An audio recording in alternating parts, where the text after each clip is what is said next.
पसारे। आ जाओ लाडलो अब, अव्यक्त है इशारे, इंतजार कर रहे हैं बाबा बाहें पसारे।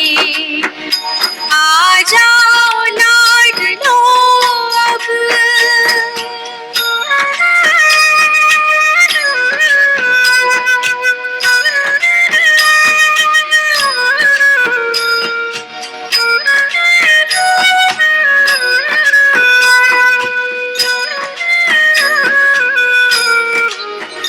ये हंस मंडली पर एक ताज है निराला, सबको बनाना संपन्न, अमृत का देंगे प्याला। आधार तुम धरा के, सबके तुम्ही सहारे, इंतजार कर रहे हैं बाबा बाहें पसारे। आ जाओ लाडलो अब।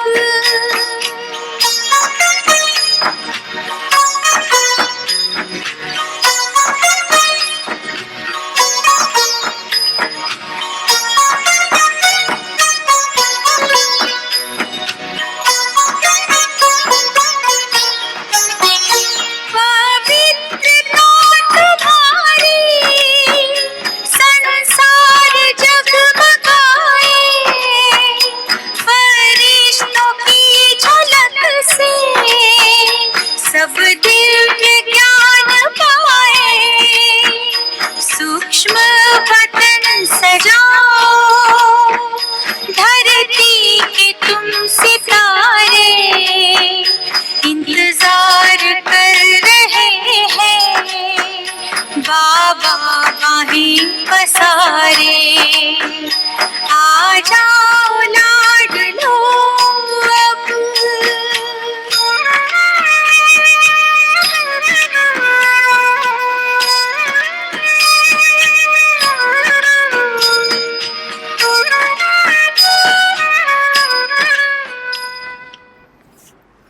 ओम शांति। Good morning. तो बाबा हम बच्चों को पद्मा पदम भाग्यशाली का टाइटल देकर हमें ये तैयारी कराते हैं कि बच्चे हर कदम पर हम अपने भाग्य को देखें। भाग्य विधाता हमारा साथी है, तो भाग्यवान होना हमारा अधिकार है। और ऐसे समय पर जितना हम चलते फिरते हर प्रकार से उड़ने का अभ्यास करेंगे, उड़ने वाला व्यक्ति कम समय में ज़्यादा लंबी डिस्टेंस को कवर कर पाता है। लेकिन लास्ट पॉइंट चल रही थी, उड़ने के लिए भी बोझ मुक्त होना पड़ेगा। और बोझ मुक्त होना माना तन का, मन का, संबंध का जो भी बोझ है वो हमको रोकता है। और जितना हम हल्के रहेंगे, डबल लाइट रहेंगे, उतना हम उड़ेंगे भी।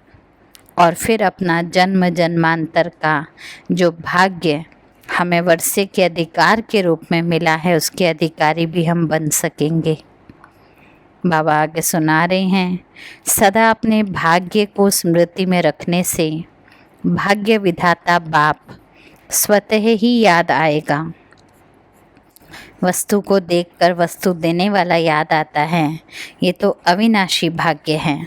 इसलिए लॉ के अनुसार भी बाबा कह रहे हैं, बच्चे अगर भाग्य स्मृति में रहेगा तो भाग्य विधाता स्वतः ही याद आएगा। भाग्य विधाता को याद करना अर्थात भाग्य को याद करना है। और भाग्य को याद करना अर्थात भाग्य विधाता को याद करना है। दोनों एक दूसरे के पूरक हैं, दोनों का एक दूसरे से संबंध है। एक को याद करो, दूसरा स्वतः ही याद आ जाएगा। कोई भी एक को याद करो तो दोनों ही याद आ जाते हैं। तो चलते फिरते वह मेरा श्रेष्ठ भाग्य है। ठीक है, आप सबको याद रहता है हमारा भाग्य कितना श्रेष्ठ है, और भाग्य याद रहता है तो भाग्य विधाता तो ज़रूर ही याद रहता होगा। तो सभी एक्सेप्ट करते हैं ना, वहाँ मेरा श्रेष्ठ भाग्य। कभी कोई ऐसी परिस्थिति देखकर, कोई ऐसी बात देखकर हाय मेरा भाग्य तो नहीं कर देते हैं।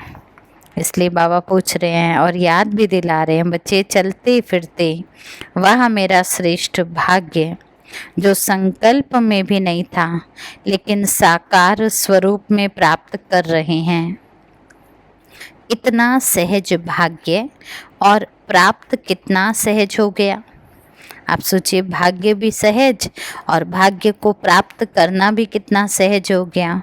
क्यों सहज हो गया भाग्य को प्राप्त करना, बताइए। अब आपने सबने बोला तो कि हाँ जी, वहाँ मेरा श्रेष्ठ भाग्य है, और भाग्य के ऊपर नाज भी रहता है, चलते फिरते याद भी रहती है। लेकिन बाबा कह रहे क्यों भाग्य को सहज प्राप्त करना, क्यों हमको सहजता की अनुभूति होती है।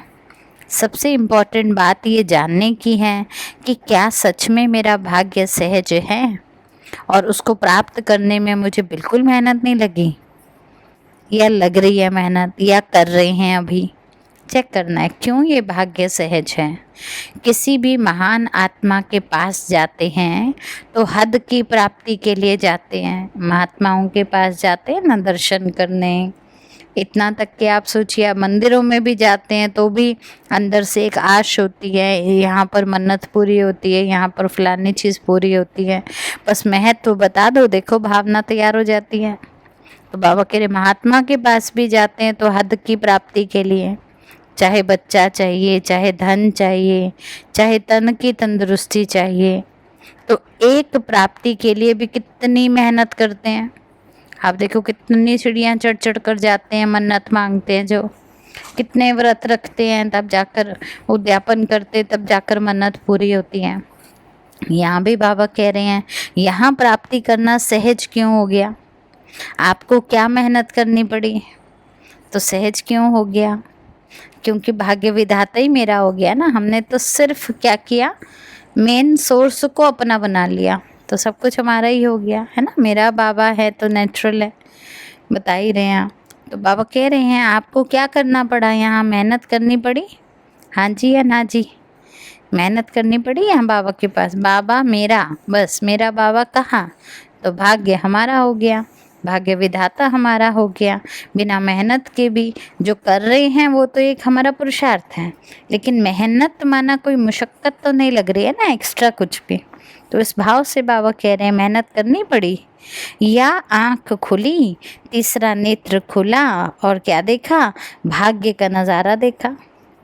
जैसे कोई बड़ा भाग्यशाली बच्चा होता ना, पैदा होते ही सोने के महल, सोने की कटोरी में, क्या गोदियों में घूम रहा है, सब कुछ प्राप्ति है, तो कहते हैं ना बहुत बड़ा भाग्य लेकर आया है। तो बाबा भी कह रहे हैं हमारा भी क्या हुआ, तीसरा नेत्र खुला, माना आँख खुली, खुलते ही भाग्य विधाता मेरा, और भाग्य विधाता मेरा माना भाग्य मेरा। और घर बैठे परिचय मिला, हमें कहीं जाना पड़ा। लोग तो कितने तीर्थ करते हैं, कितने चढ़ाइयाँ चढ़ते हैं, तब जाकर कितना तप करके उनको भगवान मिलता है। और हमें सब याद करिए अपना अपना समय कितनी सहजता से मिला होगा। कोई को पर्चा मिला, कोई को एसएमएस मिला, आजकल तो बस व्हाट्सएप पे मैसेज मिला, उसी से ही भगवान की प्राप्ति हो जा रही है कितना सहज है आजकल। तो बाबा कह रहे हैं आप सबको परिचय कैसे मिला, घर बैठे ही मिला ना, या थोड़ा भाग दौड़ करनी पड़ी, ढूंढना पड़ा। घर बैठे परिचय मिल गया, आप लोगों को ढूंढना तो नहीं पड़ा ना। कोई हद के खान से भी हद का खजाना लेना हो तो कितनी भाग दौड़ करनी पड़ती है। हद के खान से, खान भी छोड़ दो, मैं तो कहती हूँ पानी भी लेना हो तो व्यक्ति कितना भाग दौड़ करता है। एक नया मकान बना लो, उसका कनेक्शन लेना हो बिजली का, पानी का, उसके लिए कितनी भाग दौड़ करनी पड़ती है। चलो कुएं का ज़माने अगर चले भी गए अभी तो बाबा कह रहे यहाँ तो क्या है, कोई मेहनत करनी पड़ी, ये तो सहज ही आपको घर बैठे हाथ में मिल गया। एक बाप और एक परिवार, कितनी सुंदर पॉइंट है कि बाबा मिला तो बाबा के साथ एक परिवार, ब्राह्मण परिवार, इसके अलावा कोई पहचान ही नहीं है इसकी। कोई हम और नाम इसको नहीं दे सकते हैं। एक बाप और एक परिवार, तो अनेकता खत्म हो गई ना, और सभी के सभी एक हो गए। क्योंकि अनेकता समाप्त हो गई तो सभी एक हो गए। अपना बाप अपना परिवार है, सब अपना लगता है ना। मिल गया ना परिचय। कह रहे हैं नहीं लगी मेहनत, तो अब आप सोचिए, बाबा कह रहे जब बाप अपना है, परिवार अपना है, तो अपनापन लगता है ना, या लगता है पता नहीं है कहाँ के हैं। अब देखो, बाबा के बनने के बाद डबल विदेशी भी मधुबन आते हैं ना, तो वो ये नहीं कहते हम इंडियन हैं, ये हम रशियन हैं, हम अमेरिकन हैं, नहीं, हम ब्राह्मण हैं। इसीलिए बाबा ने हम सबको परिवार की एक मर्यादा क्या सिखाई, जो भी जिससे भी मिले, बाबा का बच्चा एक दूसरे से मिले तो ये भी मेरे बाबा का बच्चा, ब्राह्मण बच्चा है। तो एक परिवार अपनापन लेकर आता है, चाहे कितना भी दूर हो, लेकिन स्नेह समीप ले आता है। स्नेह नहीं तो साथ रहते भी दूर लगता है। तो ईश्वरीय स्नेह वाले परिवार में आ गए, पूछ रहे हैं बाबा, आ गए? हाँ जी, ईश्वरीय स्नेह वाले। यहाँ कोई किसी को लौकिक स्नेह के, दैहिक स्नेह का कोई स्वार्थ नहीं है, हर किसी को ईश्वरीय स्नेह है। तो पूछ रहे हैं बाबा, ईश्वरीय स्नेह वाले परिवार में आ गए? अच्छा, हाँ जी आ गए। तो सदा याद रखो, ओहो मेरा श्रेष्ठ भाग्य है ना, ऐसे इतने सुंदर परिवार में आ गए, ऐसा श्रेष्ठ परिवार हमको मिल गया, उसमें भी स्नेह भी निस्वार्थ ईश्वरीय स्नेह है। तो अपने लिए हमेशा कौन से शब्द बोलने हैं? ओहो मेरा श्रेष्ठ भाग्य, भाग्य विधाता द्वारा श्रेष्ठ भाग्य पा लिया। ठीक है, हाँ जी लिख रहे हैं ना आप। तो हाँ जी किसके लिए हैं? कि भाग्य विधाता द्वारा श्रेष्ठ भाग्य पा लिया। तो जब बाप ने अपना बना लिया तो और क्या चाहिए? भगवान ने मुझे अपना बना लिया। आप सोचिए, दुनिया में और कोई परवाह है किसी को? मुख्य तो यही है ना कि भगवान मुझे अपना ले। तो बाबा कह रहे जब बाप ने अपना बना लिया तो और क्या चाहिए? अच्छा बन गए ना तो इच्छा खत्म हो गई। अच्छा नहीं बनते तो इच्छाएं बनी रहती। जब तक परफेक्शन नहीं आता फिर कहते ना बस बस हो गया। परफेक्शन नहीं आएगी तो रहेगा अभी कुछ चाहिए, अभी कुछ चाहिए। तो इच्छाएं सब संपन्न हो गई। अब आप सभी हाँ जी लिखते रहिए, बाबा कंफर्मेशन मांग रहे हैं। पता तो है बाबा को, क्योंकि देने वाले ने तो सब कुछ दिया, लेकिन क्या लेने वाले ने रिसीव कर लिया? आप देखो, कोई चीज़ आजकल भेजते हैं किसी को कोरियर से या वैसे, तो फिर क्या पूछते हैं? आपको मिल गया आपका सामान? पूछते हैं ना। तो बाबा भी दे रहे हैं हमको रोज़, तो पूछेंगे तो सही ना कि बच्चे जब बाबा ने अपना बना लिया तो और कुछ चाहिए? अच्छा नहीं बनते तो इच्छाएं रहती हैं। अच्छा, इच्छाएं सब संपन्न हो गई, बाप मिला, सब कुछ मिला ना, तो तृप्त आत्मा सदा रूहानी नशे में रहती हैं। जो भरपूर आत्मा होती हैं उसके नशे को देखो, कहे नहीं कहे, भरपूर आत्मा है ना, तो बाबा कह रहे वो भरपूरता वो नशे से बताती है, दर्शाती है, चाहे मुख से कहे या नहीं कहे, लेकिन उनका नशा स्वतः दिखाई देता है। तो आपका रूहानी नशा कितना बड़ा है? तो आप क्या याद रखेंगे? वाह मेरा श्रेष्ठ भाग्य वाह। अब ये हमारा रूहानी नशा है, तो हमारे कर्म में, हमारे संकल्प में बाबा कह रहे वो रूहानियत, वो निश्चिंतता, वो बाबा की बेफिक्री दिखनी चाहिए, जिसमें हमारे मुख से निकले वाह मेरा श्रेष्ठ भाग्य। ये याद रहेगा कि बॉम्बे जाएंगे भूल जाएगा? क्योंकि ग्रुप बैठा है बाबा के सामने, तो बाबा कह रहे हैं बच्चे ऐसा तो नहीं, यहाँ तो बड़ा अच्छा नशा चढ़ रहा है। अभी हम सब देखो हाँ जी लिख रहे हैं, याद भी है हमको, सुनने में भी मज़ा आ रहा है, लेकिन क्या याद रहेगा या भूल जाएंगे? बॉम्बे में जितना माया का फोर्स है उतना आप में रूहानी फोर्स है। बाबा खास कह रहे हैं बच्चे, बॉम्बे को माया की नगरी कहते हैं ना, क्योंकि फिल्में ये सब, वहाँ पर आकर्षण बहुत है दुनिया का, बाह्य रूप का। तो ऐसे में बाबा कह रहे हैं, कहते हैं ना बॉम्बे माया नगरी है, तो आप क्या कहेंगे? आप तो बाबा के बन गए ना, तो हमारे शब्द बदल जाने चाहिए। हमारे शब्द क्या होने चाहिए? हमारे लिए बॉम्बे भी बाप की नगरी है। क्योंकि जहाँ हम हैं वहाँ बाप है। हम क्यों ऐसा सोचे कि नहीं यहाँ जाने से ऐसा होगा, वहाँ जाने से ऐसा होगा। नहीं, जहाँ हम हैं वो बाप की नगरी है हमारे लिए, क्योंकि ब्राह्मण जहाँ बैठे वो यज्ञ बन जाता है। अच्छा, फिर दूसरा ग्रुप बाबा के सामने बैठा है और फिर बाबा नशा उनको भी चढ़ाते। अपने को ब्राह्मण संसार का समझते हो? ब्राह्मण संसार ही हमारा संसार है, अर्थात बाप ही हमारा संसार है, ऐसा अनुभव करते हो या और भी कोई संसार है? क्या बताएंगे आप सभी? ग्रुप नंबर 2 में शामिल हो जाइए और बाबा को आंसर दीजिए। बाप ही हमारा संसार है या कोई और भी हमारा संसार है? बाप और छोटा सा ये परिवार है ना। दुनिया की भेंट में तो थोड़े से लोग हैं ना, हम ब्राह्मण बच्चे, तो फिर भी छोटा सा ये मीठा परिवार है, यही हमारा संसार है। जब ऐसा अनुभव करेंगे, जब हमारी बुद्धि में बाबा और बाबा के बच्चे यही हमारा संसार है, ये अनुभूति होगी, तब न्यारे और प्यारे बनेंगे। दुनिया से न्यारे भी रहेंगे, लेकिन दुनिया के लिए हम कुछ ना कुछ अच्छा सोच रहे हैं, अच्छा कर रहे हैं, कल विश्व कल्याण की भावना रख रहे हैं, तो उनके प्यारे भी हैं। अपना संसार ही न्यारा है ना, अपनी दृष्टि वृत्ति सब न्यारी हैं। ब्राह्मणों की वृत्ति में क्या रहता है? क्या रहता है भाई आप सबकी वृत्ति में? हम सब ब्राह्मण है ना, तो बाबा खास कह रहे बच्चे चेक करो वृत्ति में क्या रहता है, क्योंकि हम बाबा के बच्चे हैं। बाबा की नज़र जैसे हम पर पड़ती है, हमारी नज़र पूरे परिवार पर, विश्व पर पड़नी चाहिए। तो ब्राह्मणों की वृत्ति में मना देखेंगे तो भाव पैदा होता है ना, तो बाबा उस भाव से कह रहे हैं कि आपकी वृत्ति में क्या रहता है। किसी को भी देखते हो तो क्या रहता है? क्या रहता है भाई? आपके आंसर का मैं वेट करती हूँ। वैसे तो किसी को भी देखते हैं, क्या रहता है? आत्मा है ना। आत्मिक वृत्ति से, आत्मिक दृष्टि से मिलते हैं ना।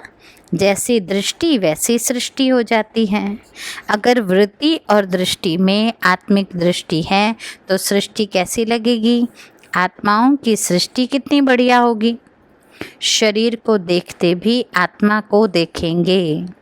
जितना जितना बाबा कह रहे वृत्ति में परिवर्तन आत्मिक आएगा, उतना नज़रिया बदल कर दिख रहा है शरीर, लेकिन नज़र जाएगी आत्मा की तरफ, क्योंकि शरीर तो साधन है, लेकिन इस साधन में विशेषता आत्मा की है ना।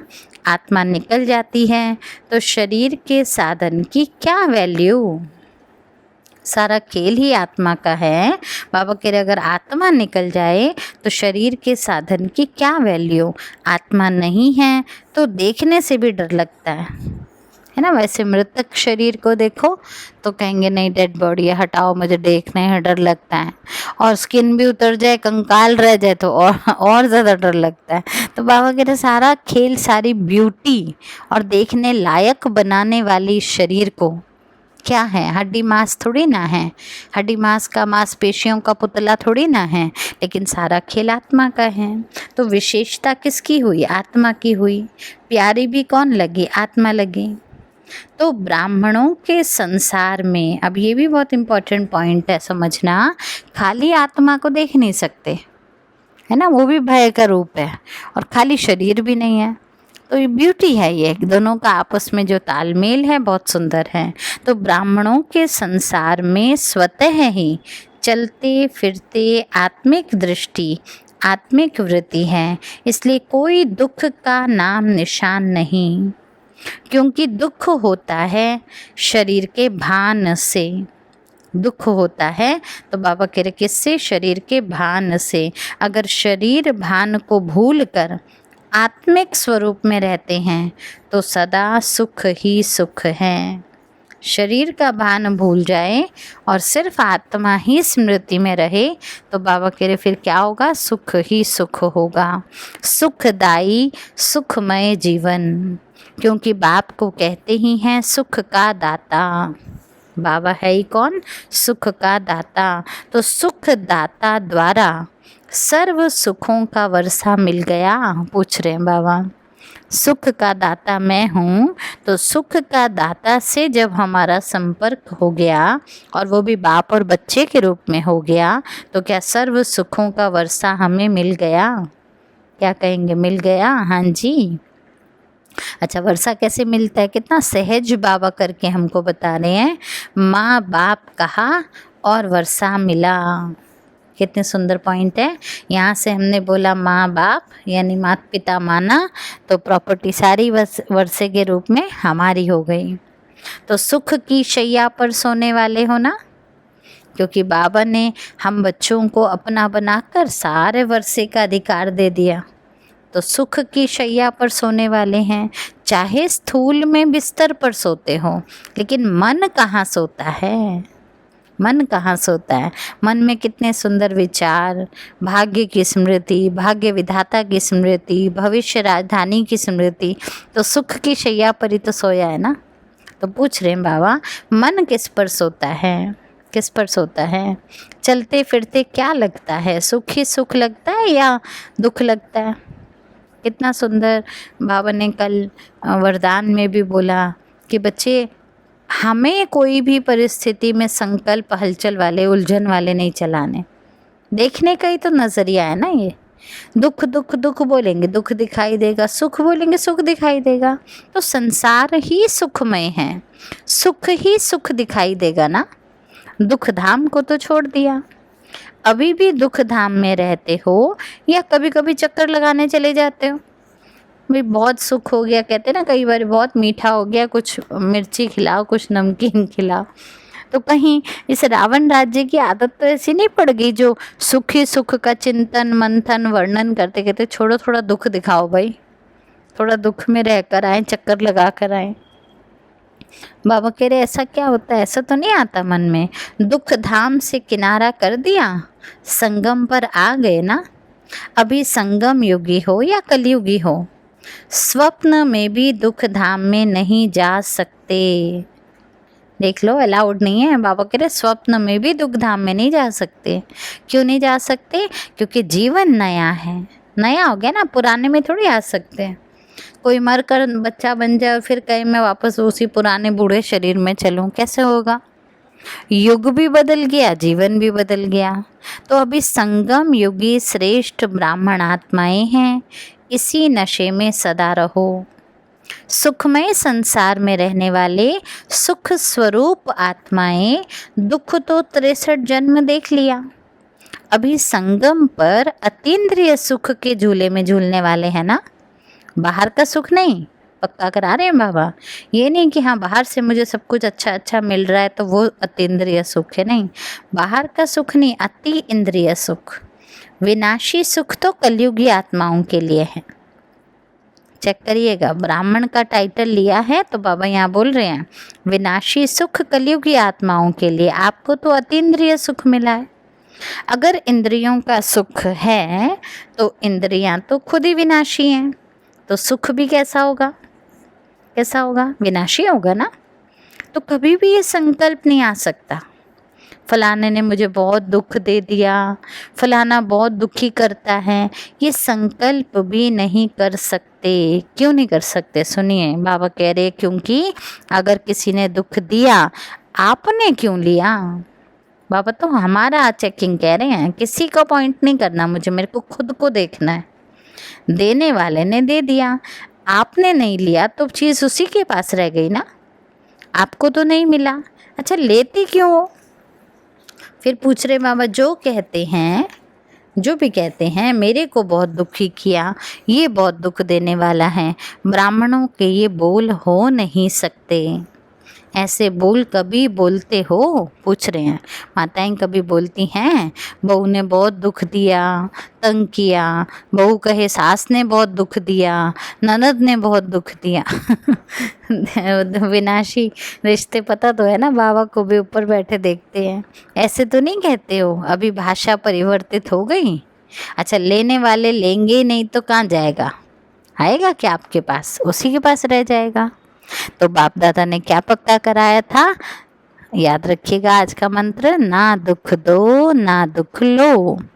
हम किसी को दुख नहीं देते, ये अधूरा ज्ञान है। लेकिन हम दुख लेते भी नहीं हैं, ये है पूर्ण ज्ञान।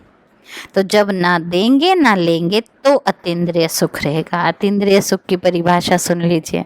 हम कह तो देते हैं हम गोपी वल्लभ की गोपियां हैं, लेकिन देखिए बाबा कह रहे ना दुख देंगे और ना दुख लेंगे तब अतीन्द्रिय सुख है।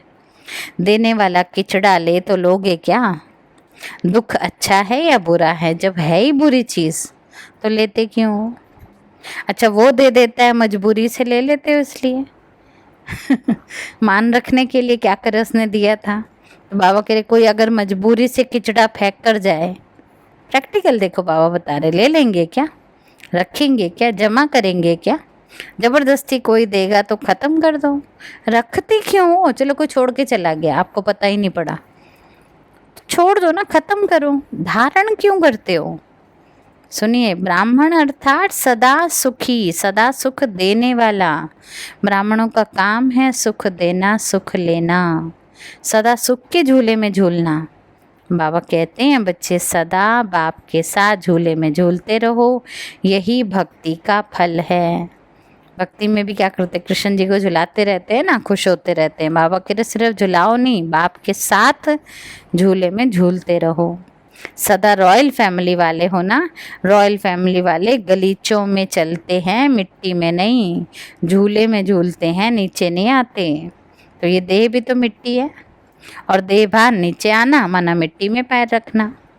तो जब गलती से भी मिट्टी में पैर रखते हो ना, उसी समय, बहुत इम्पोर्टेंट लाइन, गलती से भी मिट्टी में माना देह की कोई बात याद आती है, उसी समय अपने आप से पूछो हम रॉयल बाप के बच्चे मिट्टी में पाँव कैसे रख सकते हैं?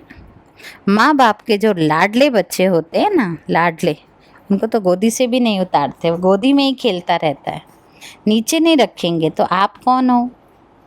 कौन हो भाई? सभी भाग्य विधाता की संतान हो, साथ में बाबा कह रहे लाडले हो। जब बाप ने इतना सिकीलता लाडला बना दिया तो लाडले होकर चलो ना, साधारण नहीं बनो। बाबा ने बनाया ना, हम अपने आप से तो नहीं बने। तो जब बाबा मुझे बना रहे हैं तो फिर हम साधारण रीति क्यों चले भाई? हमारी बुद्धि में हमेशा रहना चाहिए मैं बाबा का लाडला बच्चा हूँ, मुझे गोदी से नहीं उतरना। अच्छा, ओम शांति। यहाँ पर मुरली पूरी होती है। चलिए सबको दुआएं देते हैं।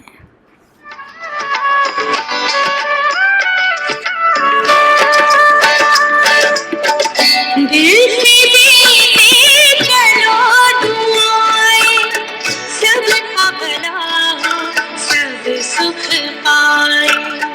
दिल से देते चलो दुआएं, सबका भला हो, सब सुख पाए। दिल की दुआओं में बड़ा ही असर है, दिल की दुआओं में बड़ा ही असर है। दिल की दुआएं जिसे वो बेफिक्र है, दिल की दुआएं जिसे वो बेफिक्र है। दिल से देते चलो दुआएं।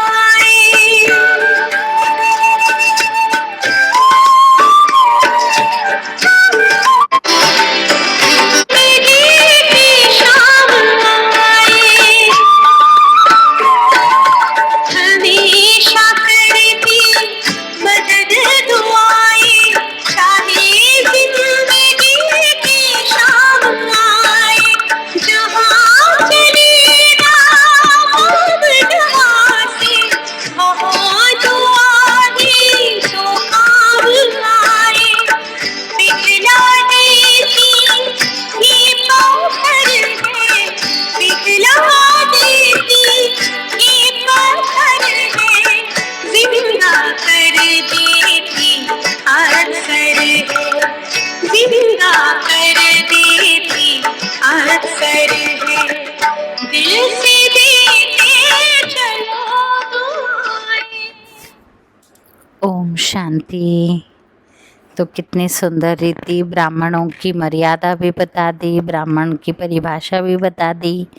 एक बाप भी मिला, एक परिवार भी मिला, और सारे परिवार होते हुए भी बाबा ने लास्ट में कितने सुंदर कही कि आप सिकी लदे लाडले हो तो गोदी से उतारो मत।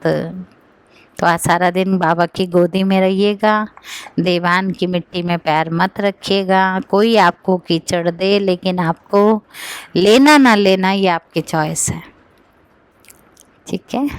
ओके, ओम शांति। सभी अपना ख्याल रखिएगा।